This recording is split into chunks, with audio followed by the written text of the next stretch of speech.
Hello hi friends, मैं आपका friend विजय अपने YouTube channel IT technical power study पर आपका हार्दिक स्वागत हूँ। फ्रेंड्स, आज की क्लास में हम थ्री फेज इंडक्शन मोटर के बारे में पढ़ेंगे।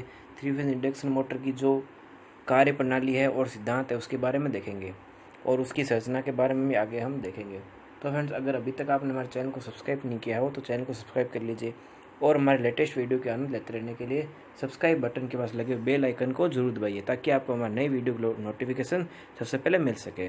तो फ्रेंड्स, शुरू करते हैं आज की क्लास।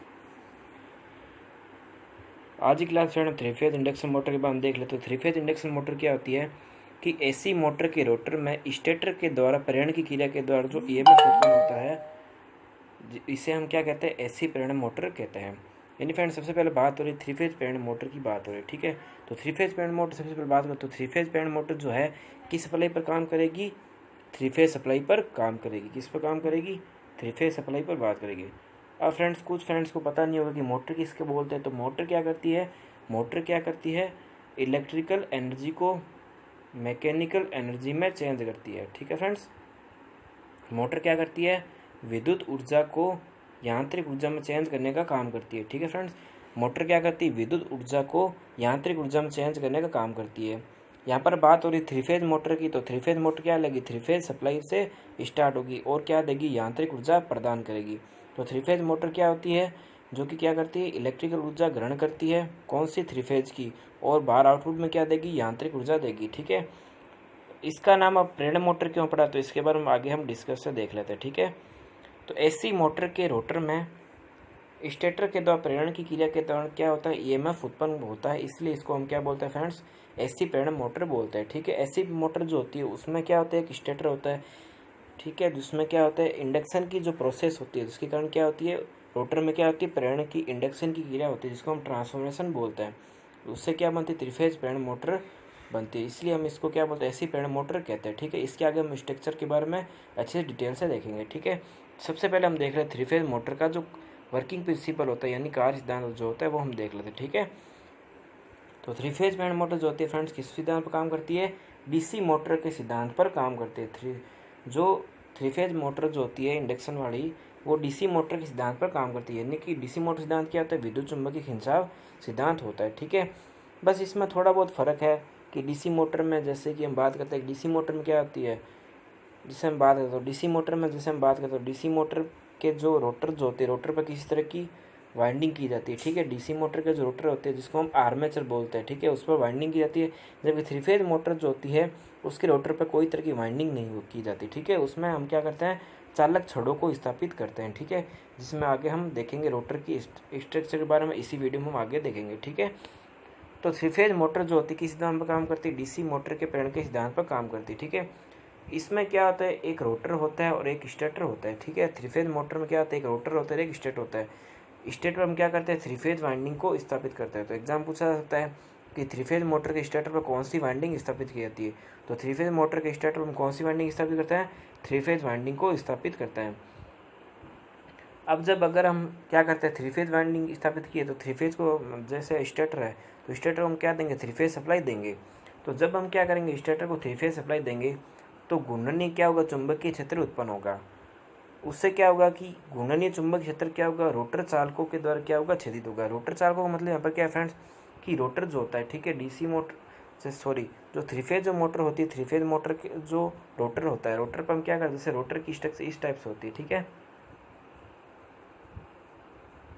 इस टाइप से छड़ें स्थापित की जाती है, ठीक है, रोटर पर, ठीक है। तो ये जो छड़ें होती है इसमें क्या होती है, इंडक्शन की क्रिया के कारण क्या होता है, ईएमएफ जनरेट होता है, कि ठीक है, इंडक्शन की क्रिया के कारण क्या होता है, इसमें ईएमएफ उत्पन्न होता है, ठीक है।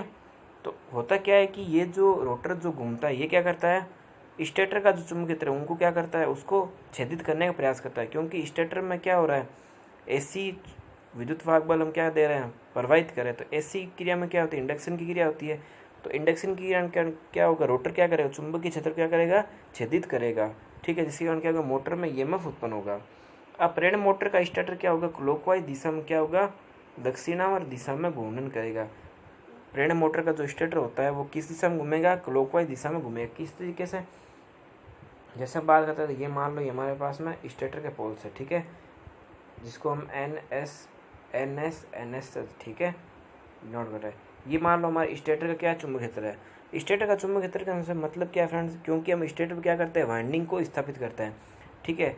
कोई भी वाइंडिंग जब हम किसी पर स्थापित करते हैं तो अपने आप में वो क्या बनती है, एक तरह की चुंबक बन जाती है, ठीक है।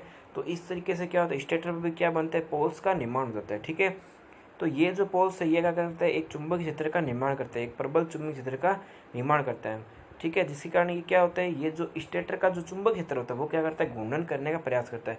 एक्चुअल में स्टेटर घूमता नहीं कभी भी, स्टेटर क्या रहता है, हमेशा स्थिर भाग होता है मोटर का स्थिर भाग क्या होता है, स्टेटर होता है। स्टेटर का जो चुंबक क्षेत्र होता है वो क्या होता है, हमेशा घूर्णन होता है। घूर्णन का मतलब क्या होगा, ये जो चुंबक क्षेत्र है ये इसमें ट्रांसफर होगा, ये इसमें ट्रांसफर होगा, ये इसमें ट्रांसफर होगा, ठीक है। तो इस तरीके से क्या होगा, चुंबक क्षेत्र क्या करेगा, खुद क्या करेगा, घूर्णन करेगा, ठीक है। तो आगे हम डिटेल से देख लेते इसके बारे में, ठीक है। तो प्रेरण मोटर का जो स्टेटर है वो क्या करेगा, क्लॉकवाइज दिशा में यानी कि दक्षिण दिशा में ऐसे घूमेगा, ठीक है, क्लॉकवाइज दिशा में घूमेगा। तथा फ्लेमिंग के नियमानुसार रोटर क्या करेगा, रोटर का जो चुंबकीय क्षेत्र घूर्णन है वो स्टेटर के चुंबकीय क्षेत्र के विपरीत दिशा में होगा, ठीक है। कैसे होगा ये देखिए, मैं आपको डायग्राम बताता हूँ। इसमें ये हमारे पास में स्टेटर का चुंबकीय क्षेत्र है हमारे पास में, ठीक है। ये हमारे पास स्टेटर का चुंबकीय क्षेत्र है और ये हमारे पास रोटर का चुंबकीय क्षेत्र है। स्टेटर का चुंबकीय क्षेत्र इस दिशा में घूम रहा है, ठीक है, और रोटर का क्या हो रहा है, इस दिशा में घूम रहा है। ये रोटर का इस दिशा में, एक्चुअल में ये क्या हो रहा है, इस दिशा में घूम रहा है, ठीक है। लेकिन आगे जब प्रोसेस जब होती है पूरी, तो ये क्या होता है, फ्लेमिंग के नियम से क्या होता है, ये जो परिणामी जो टॉर्क होता है मोटर का वो क्या होता है, रोटर का घूर्णन चुंबकीय क्षेत्र की दिशा में ही हो जाता है, ठीक है। तो ये हमारा स्टेटर का चुंबकीय क्षेत्र है और ये हमारा रोटर का चुंबकीय क्षेत्र है, ठीक है। तो फ्लेमिंग के नियम अनुसार क्या होता है, रोटर का जो चुंबकीय क्षेत्र घूर्णन है वो स्टेटर के चुंबकीय क्षेत्र क्या होता है, विपरीत होता है। तो ये मैंने आपको बता दिया कि जो स्टेटर का जो चुंबकीय क्षेत्र होता है वो क्या होता है, घूर्णन करता है, उसके विपरीत दिशा में क्या करेगा, रोटर का चुंबकीय क्षेत्र क्या होगा, घूर्णन करेगा, ठीक है। क्योंकि फ्लेमिंग का नियम कहता है कि जो जिसके कारण उत्पन्न होता है वो उसी का क्या करता है, विरोध करता है। तो इंडक्शन के कारण क्या होगा, उत्पन्न जो चुंबकीय क्षेत्र वो क्या होगा, विपरीत दिशा में होगा, ठीक है। तो स्टेटर और रोटर की जो आपसी जो क्रिया होगी, ठीक है, क्योंकि स्टेटर में क्या हो रहा है, हम क्या करें, चुंबकीय क्षेत्र को प्रभावित करें यानी कि करंट को फ्लो कर रहे हैं। तो क्या हो रहा है, तो स्टेटर रोटर के आपस में क्या हो रही है, इंडक्शन की कारण क्या हो रही है, एक रिएक्शन हो रही है, जिसके कारण क्या होता है, एक बल्ला गुण उत्पन्न होता है। तो स्टेटर और रोटर की जो आपसी क्रिया जो होती है उससे क्या होता है, एक बल्ला गुण उत्पन्न होता है, यानी कि बल आघूर्ण उत्पन्न होता है, जिससे क्या होता है, रोटर स्टेटर की दिशा में क्या होता है, घूर्णन प्रारंभ कर देता है, ठीक है फ्रेंड्स। तो एक्चुअल में ये इसका कहने का मतलब ये स्टार्टिंग में क्या होता है कि जब स्टेटर में हम क्या करते हैं, 3 फेज सप्लाई प्रारंभ करते हैं, ठीक है। तो स्टेटर में क्या होता है, एक घूर्णनीय चुंबक फ्लक्स उत्पन्न होता है, उसकी रिएक्शन के कारण क्या होता है, रोटर में भी क्या होता है, एक चुंबकीय क्षेत्र उत्पन्न होता है। तो रोटर का जो चुंबकीय क्षेत्र होता है वो स्टेटर के विपरीत दिशा में होता है, ठीक है, फ्लेमिंग के नियम अनुसार। लेकिन बाद में आपस में जो रिएक्शन होती है उसके कारण क्या होता है, परिणाम में एक बल्ला गुण उत्पन्न होता है, जिसके कारण क्या होता है, स्टेटर की दिशा में क्या होता है, रोटर का घूर्णन दिशा उत्पन्न होता है, जिसके कारण क्या होता है, रोटर क्या होता है, अपना घूर्णन प्रारंभ कर देता है, ठीक है फ्रेंड्स। तो उम्मीद है आपको अच्छे समझ में आए। अगर आपको फ्रेंड्स फिर भी दिक्कत तो आप मुझे कमेंट करके जरूर बता सकते हैं, ठीक है फ्रेंड्स। अगर फ्रेंड्स आपको हमारा वीडियो पसंद आ रहा है तो वीडियो को लाइक जरूर कीजिएगा। 3 फेज मोटर का रोटर जो होता है वो स्टेटर से सदैव क्या होता है, कम गति पर घूर्णन करता है, जिसको हम फ्रेंड्स क्या बोलते हैं, तुल्यकालिक गति बोलते हैं। स्टेटर क्या होता है, स्टेटर का जो चुंबकीय क्षेत्र होता है वो क्या होता है, घूर्णन करता है, ठीक है फ्रेंड्स। स्टेटर खुद घूर्णन कभी नहीं करता, स्टेटर का जो चुंबकीय क्षेत्र जो होता है वो क्या करता है, घूर्णन करता है, ठीक है। इसी कारण क्या होता है, रोटर भी अपना क्या करता है, घूर्णन करता है। लेकिन ये जो घूर्णन होता है ये हमेशा क्या होता है, स्टेटर से सदैव कम होता है। अगर फ्रेंड्स इन दोनों को अगर समान कर दिया जाता है, एग्जाम में क्वेश्चन पूछा जाता है कि रोटर का जो घूर्णनीय जो क्षेत्र है वो स्टेटर का अगर समान कर दिया जाए, यानी कि रोटर का जो घूर्णन है वो स्टेटर का अगर समान कर दिया जाए, तो क्या 3 फेज मोटर घूर्णन करेगी? नहीं फ्रेंड्स, कभी भी नहीं करेगी, क्योंकि रोटर का जो घूर्णन है वो स्टेटर से सदैव कम होना चाहिए, तभी क्या कर पाएगी, मोटर घूर्णन प्रारंभ कर पाएगी, ठीक है फ्रेंड्स। तो इस तंत्र को हम क्या बोलते हैं, तुल्यकालिक गति बोलते हैं, ठीक है। क्योंकि रोटर जो है स्टेटर से कम गति पर क्या करता है, घूर्णन करता है, जिसको हम क्या बोलते हैं, तुल्यकालिक गति, सिंक्रोनस स्पीड बोलते हैं, ठीक है। यह अंतर होना क्या होता है, आवश्यक होता है, नहीं तो मोटर कभी स्टार्ट नहीं होती, ठीक है। अब इस स्टेटर और रोटर की गति के बीच को हम क्या कहते हैं फ्रेंड्स, स्लिप बोलते हैं, ठीक है। तो एग्जाम क्वेश्चन पूछा जाता है कि स्लिप क्या होती है, तो स्टेटर रोटर के बीच की जो गति का जो अंतर होता है, ठीक है, उसको हम क्या बोलते हैं फ्रेंड्स, स्लिप बोलते हैं, ठीक है। तो ये हमारे पास एस यानी स्लिप है, यानी ये हमारे पास NS और NR। NS का मतलब क्या होता है, स्टेटर की स्पीड, ठीक है, और NR का मतलब क्या होता है, रोटर की स्पीड, ठीक है। तो S बराबर में क्या होती है, स्लिप होती है, ठीक है। एन एस बराबर क्या होता है, तुल्यकालिक स्पीड, ठीक है, या फिर सिंक्रोनस स्पीड, या फिर स्टेटर गति भी बोल सकते हैं इसको, ठीक है। और एन आर क्या होती है, रोटर गति होती है, ठीक है। तो ये हमारे पास परिणामी जो घूर्णन आएगा मोटर का इस तरीके से आएगा, ठीक है। ये स्टेटर का चुंबक क्षेत्र है, ये इस तरीके से घूम रहा है, और रोटर का जो परिणामी जो घूर्णन होगा वो भी इसी डायरेक्शन में होगा, ठीक है। ये रोटर के जो चालक आपको दिखाई दे रहे होंगे डायग्राम, ठीक है, ये रोटर के चालक है और ये स्टेटर का चुंबक क्षेत्र है, ठीक है। स्टेटर का चुंबक क्षेत्र क्या होगा, घूर्णन कर रहा है, उसी समय क्या होगा, रोटर का परिणामी घूर्णन होगा, ठीक है। लेकिन ये थोड़े अंतर पर होगा, जिसके कारण क्या होगा, मोटर अपना घूर्णन प्रारंभ कर पाएगी। तो फ्रेंड्स जो इसका टोटल जो इसका जो बनता है सिद्धांत यही होता है मोटर का, ठीक है फ्रेंड्स, कि मोटर में क्या होता है कि स्टेटर और रोटर के बीच में जो तुल्यकालिक गति का जो अंतर होता है, जिसके कारण क्या होती है, मोटर अपना क्या करती है, घूर्णन प्रारंभ करती है। यही मोटर का सिद्धांत होता है, ठीक है फ्रेंड्स। तो थ्री फेज मोटर का प्रेरण का सिद्धांत यही होता है, ठीक है। जो स्टेटर में जो चुंबक क्षेत्र होता है उसकी जो रिएक्शन होती है, इसके कारण क्या होता है, रोटर घूर्णन करता है, उसके खिंचाव कारण क्या होता है, रोटर घूर्णन करता है। तो डीसी मोटर का सिद्धांत फ्रेंड्स यही सेम होता है, ठीक है फ्रेंड्स। अब फ्रेंड्स हम थ्री फेज मोटर की स्ट्रक्चर यानी संरचना के बारे में देख लेते हैं। थ्री फेज मोटर के दो भाग होते हैं, कौन कौन से, स्टेटर और एक रोटर होता है, ठीक है। स्टेटर क्या होता है, स्टेटर मोटर का एक क्या होता है, स्थिर भाग होता है। स्टेटर जो होता है फ्रेंड्स मोटर का एक स्थिर भाग होता है, ये क्या नहीं करता है, मूवमेंट नहीं करता। स्टेटर का जो चुंबक क्षेत्र होता है वो ही घूमता है, ठीक है। ये मोटर क्या होता है, स्थिर भाग होता है। तो स्टेटर यानी कि स्थिर रहने वाला भाग, ठीक है। स्टेटर पर हम कौन सी वाइंडिंग करते हैं, तो स्टेटर पर हम करते हैं थ्री फेज वाइंडिंग को, ठीक है। स्टेटर पर अगर एग्जाम पूछ ले कि थ्री फेज मोटर के स्टेटर पर कौन सी तरह की वाइंडिंग की जाती है, तो स्टेटर पर हम कौन सी तरह की वाइंडिंग करते हैं, थ्री फेज वाइंडिंग को स्थापित करते हैं। अब तीनों वाइंडिंग के बीच में हम कुछ ना कुछ फेज एंगल लगता है, ठीक है। थ्री फेज का फ्रेंड्स फेज एंगल होता है, कितना होता है, 120 डिग्री का होता है। तो थ्री फेज वाइंडिंग के बीच में 120 डिग्री का फेज अंतर या फिर कलांतर रखा जाता है, ठीक है, जिससे मोटर क्या होती है, घूर्णन अपना प्रारंभ करती है, ठीक है। ये अंतर होना आवश्यक होता है, ठीक है।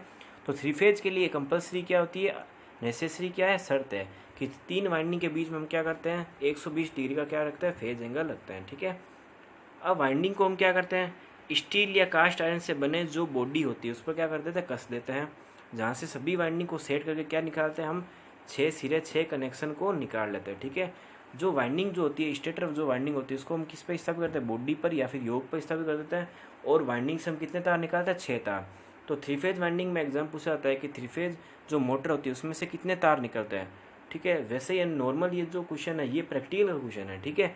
प्रैक्टिकल में एग्जाम से पूछा जाता है कि जो हमारे पास थ्री फेज जो मोटर जो होती है उसमें से कनेक्शन में से कितने तार निकलते हैं, जो हमारे पास तार निकलते हैं उसकी संख्या कितनी होती है, 6 तार निकाले जाते हैं, ठीक है। उनको आवश्यकता अनुसार हम क्या करते हैं, स्टार या डेल्टा में जोड़ते हैं, ठीक है। तो 6 तार को हम निकालते हैं। और अगर एग्जाम पूछ ले कि सिंगल फेज मोटर में कितने तार आते हैं, तो सिंगल फेज मोटर में हमारे पास आते हैं 4 तार आते हैं, ठीक है। सिंगल फेज मोटर में 4 तार आते हैं जिनको आवश्यकता अनुसार हम क्या करते हैं, जोड़ लेते हैं, ठीक है। वहाँ पर हम उनको स्टार्टिंग और रनिंग वाइंडिंग में डिनोट करते हैं, ठीक है।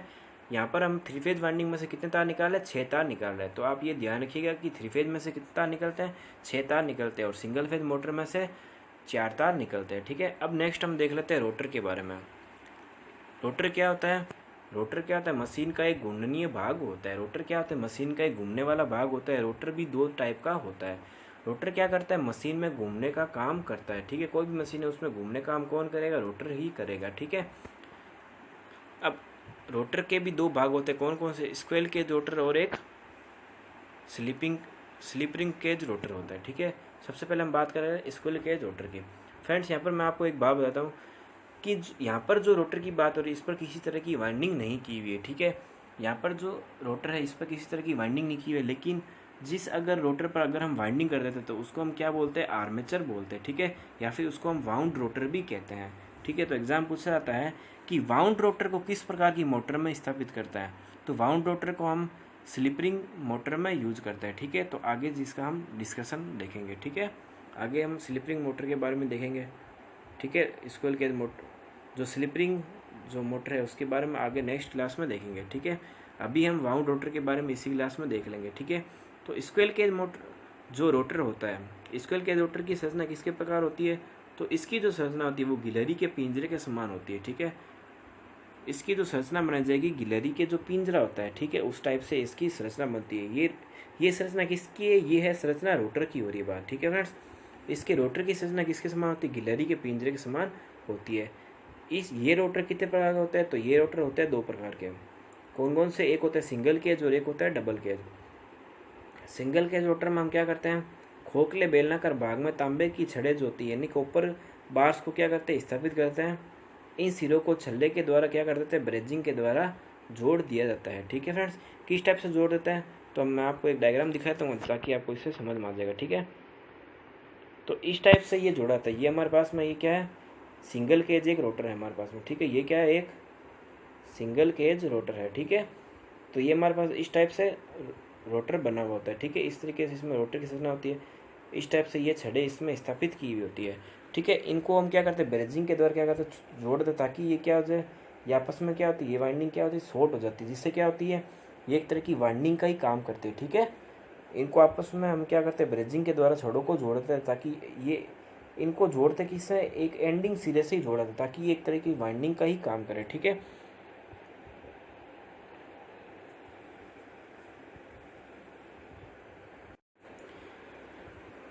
ये छड़ें क्या होती है, छल्लों से क्या होती है, शॉर्ट सर्किट हो जाता है। तो इन छड़ों को क्या करते हैं, ब्रेजिंग के द्वारा आपस में जोड़ देते हैं। ठीक है, जो एंडिंग जो सिरा होता है उन से क्या करते हैं, ब्रेजिंग के द्वारा जोड़ देता है।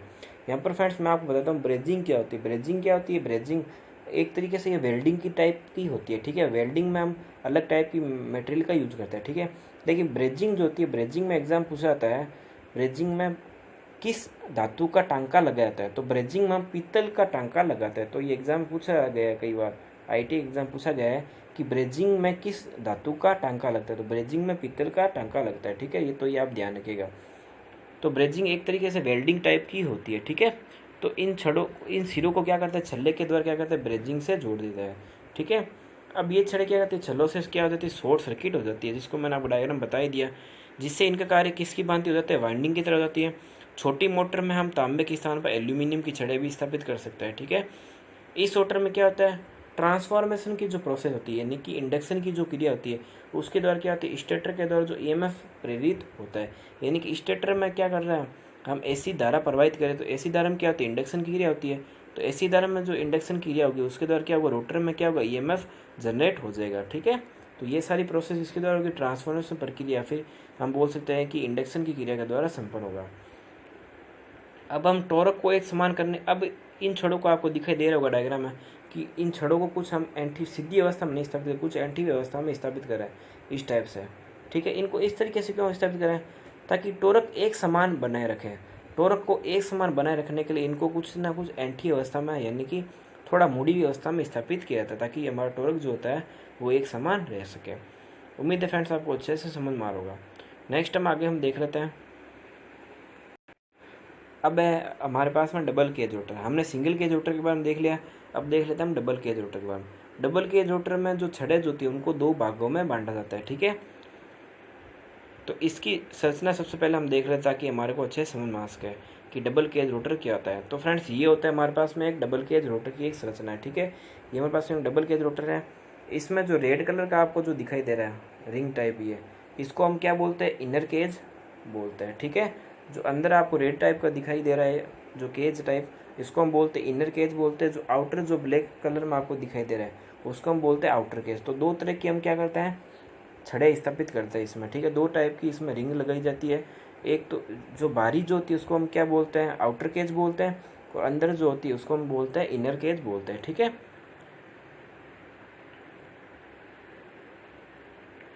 तो बाहरी जो परत होती है इसको हम क्या बोलते हैं, आउटर केज बोलते हैं, जिसका निर्माण किससे किया जाता है, उच्च प्रतिरोध वाली धातु यानी कि पीतल से बनाया जाता है। ठीक है, तो बाहरी जो परत होती है उसको हम क्या बोलते हैं, आउटर केज बोलते हैं, और उसका निर्माण पीतल से किया जाता है। और पीतल क्या होती है, एक उच्च प्रतिरोध वाली एक मेटल होती है।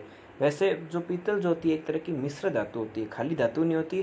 पीतल क्या होती है, मिश्र धातु, क्योंकि पीतल क्या होती है, तांबे और जिंक से मिलकर बनी होती है। पीतल किससे बनी होती है, कॉपर प्लस जिंक से मिलकर क्या बनती है, पीतल बनती है। ठीक है, तो पीतल जो होती है एक तरह की मिश्र धातु होती है। ठीक है, पीतल प्योर एक धातु नहीं होती, पीतल एक क्या होती है, मिश्र धातु होती है। ठीक है, तो इसका निर्माण पीतल से क्यों किया जाता है, क्योंकि इसका प्रतिरोध क्या होता है, उच्च होता है। अब ये उच्च प्रतिरोध रखना जरूरी क्या है, ताकि मोटर का जो स्टार्टिंग टॉर्क है वो क्या हो सके, हाई हो सके। ठीक है, तो भीतर और अंदर वाली जो परत होती है यानी कि भीतरी परत होती है उसको हम क्या बोलते हैं, इनर केज बोलते हैं, जिसका निर्माण क्या, जिससे क्या होता है, निम्न प्रतिरोध वाली धातु यानी कॉपर से बना जाता है। यानी कॉपर जो मेटेरियल जो होती है उसका प्रतिरोध क्या होता है, निम्न होता है, ठीक है, जिसको हम क्या बोलते हैं, इनर केज बोलते हैं। तो अंदरूनी परत जो होती है उसको हम इनर केज बोलते हैं, और उसका निर्माण किससे करते हैं, कॉपर से करते हैं।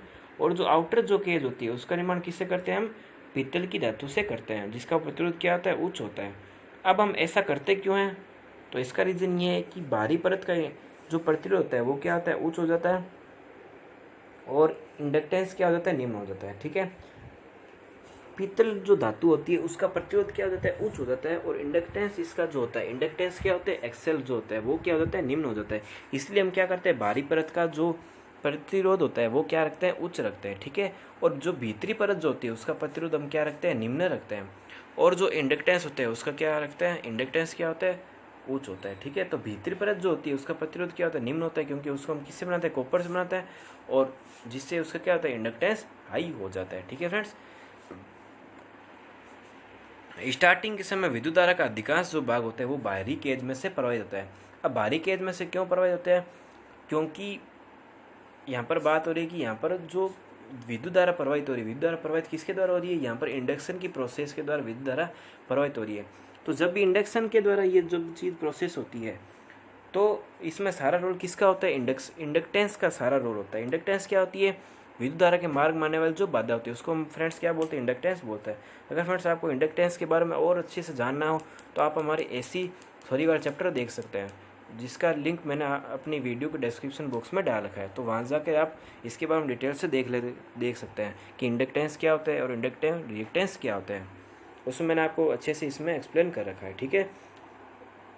तो स्टार्टिंग के समय विद्युत धारा का अधिकांश भाग जो होता है वो बाहरी केज में प्रवाहित होता है, जिससे मोटर का स्टार्ट टॉर्क क्या होता है, हाई होता है। क्यों होता है, क्योंकि जो बाहरी परत जो होती है उसका निर्माण हमने पीतल से किया है। पीतल के करने से क्या होगा, पीतल के करने से क्या होगा, उसका जो इंडक्टिव रिएक्टेंस होगा वो क्या होगा, निम्न हो जाएगा, जिससे क्या होगा, बाहरी परत में से क्या होगी, विद्युत धारा अधिक प्रवाहित होगी, ठीक है।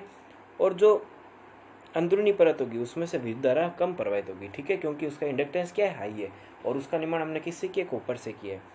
अब जैसे मोटर गति बढ़ेगी, ठीक है, मोटर की गति बढ़ने पर भी इसका फर्क पड़ता है, ठीक है। अब जैसे मोटर की गति बढ़ गई, पहले हमने बात की थी मोटर की स्टार्टिंग के समय बात हो रही है, ठीक है। अब बात हो रही है मोटर की रनिंग की। अब जब मोटर ने क्या कर लिया, अपनी रनिंग गति पकड़ ली, यानी कि मोटर की गति बढ़ गई, तो उस सिचुएशन में क्या होगा, रोटर की जो फ्रिक्वेंसी होगी, रोटर की जो फ्रिक्वेंसी होती है, रोटर की फ्रिक्वेंसी का मान क्या हो जाता है, कम हो जाता है। रोटर की फ्रिक्वेंसी का मान कम हो जाता है, जिससे क्या होता है, विद्युत धारा क्या होती है, भीतरी केज में से प्रवाहित होगी। क्यों होगी, क्योंकि एक्सेल बराबर में क्या होता है, 2πfl होता है, ठीक है। एक्सेल बराबर क्या 2πfl होता है, ठीक है। तो फ्रीक्वेंसी के कम होने से क्या होगा, एक्सेल भी हमारा कम हो जाएगा, ठीक है। क्योंकि हमको हरे को पता है कि एसी का प्रत्येक साइकिल क्या होता है, चेंज होता है, ठीक है। जब मोटर अपनी गति पकड़ेगी तो क्या होगा, भीतरी केज में से क्या होगा, विद्युत धारा अधिक प्रवाहित होगी, और मोटर का रनिंग टॉर्क क्या होगा, इससे बढ़ जाएगा, ठीक है। तो रोटर की फ्रीक्वेंसी कम होने से क्या होगी, विद्युत धारा का जो अधिकांश जो भाग होगा वो कहाँ से प्रवाहित होगा, वो भीतरी केज में से प्रवाहित होगी। तो मोटर की गति बढ़ने पर रोटर फ्रीक्वेंसी का मान क्या हो जाएगा, कम हो जाएगा, क्योंकि एसी साइकिल का क्या होता है, एसी करंट का प्रत्येक साइकिल में क्या होती है, फ्रीक्वेंसी का मान चेंज होता रहता है, ठीक है। तो मोटर की गति बढ़ने पर रोटर फ्रीक्वेंसी का मान क्या हो जाएगा, कम हो जाएगा, जिससे विद्युत धारा का जो अधिकांश भाग है वो क्या होगा, भीतरी केज में से प्रवाहित होगा। क्योंकि एक्सेल का मान कम होने पर क्या होती है, फ्रीक्वेंसी कम होती है। तो फ्रीक्वेंसी जैसे कम हुई, रोटर फ्रीक्वेंसी का मान जैसे कम हुआ, तो क्या होगा, एक्सेल का मान यानी कि इंडक्टिव रिएक्टेंस का मान कम हो जाएगा, जिससे विद्युत धारा क्या होगी, भीतरी केज में से प्रवाहित होगी, जिससे मोटर का रनिंग टॉर्क फ्रेंड्स क्या होगा, उच्च होगा। इसलिए फ्रेंड्स हम छड़े अलग अलग टाइप से स्थापित करते हैं, ठीक है। बाहरी केज को हम किससे निर्माण करते हैं, बाहरी केज का निर्माण करते हैं पीतल से, और जो अंदरूनी जो परत होती है, अंदरूनी जो भाग होते हैं उसका निर्माण किससे करता है, तांबे से किया जाता है, ठीक है।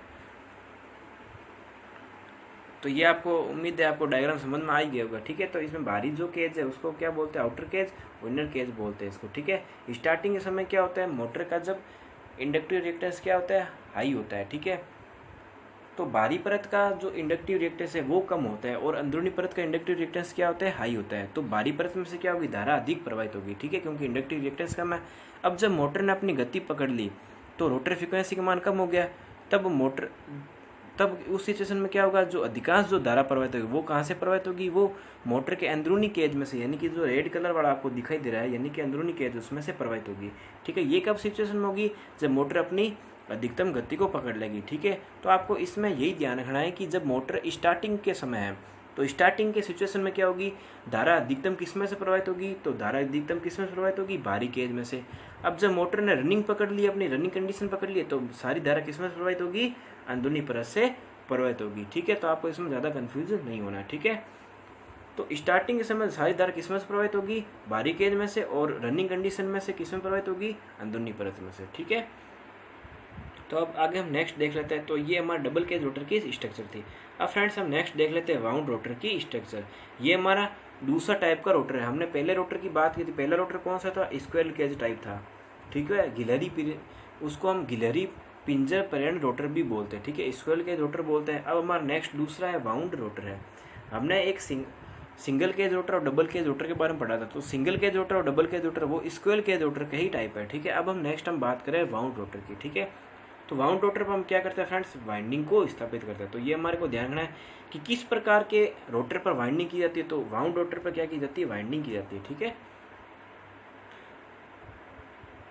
इस प्रकार के रोटर का यूज किस में किया जाता है, तो इस प्रकार रोटर का यूज हम करते हैं स्लिप रिंग प्रकार की मोटर में करते हैं। तो अगर हमारे एग्जाम पूछ ले कि वाउंड रोटर का यूज किस में किया जाता है, तो वाउंड रोटर का यूज किस में करते हैं, स्लिप रिंग प्रेरण मोटर में किया जाता है। और जो स्क्वेयर केज टाइप जो रोटर होता है, यानी कि गिलहरी पिंजर जो रोटर होता है, उसका यूज किस में करता है, तो उसका यूज हम किस में करते हैं, स्क्वेयर केज इंडक्शन मोटर में करते हैं, जिसका हम नेक्स्ट क्लास में अच्छे से एक्सप्लेन देखेंगे। ठीक है, इसमें लेमिनेटेड लोक रोड पर क्या करते हैं, हम 3 फेज वाइंडिंग को स्थापित करते हैं। ठीक है, तो वाउंड रोटर जो होते हैं उसमें हम क्या करते हैं, 3 फेज वाइंडिंग को स्थापित करते हैं।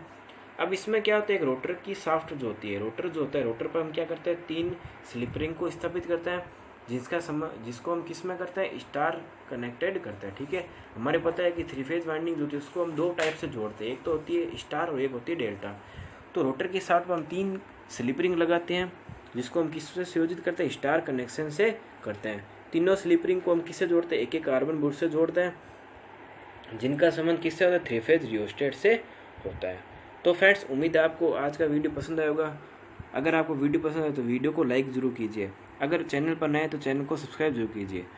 तो फ्रेंड्स, मिलते हैं नेक्स्ट वीडियो में, तब तक के लिए जय हिंद, जय भारत।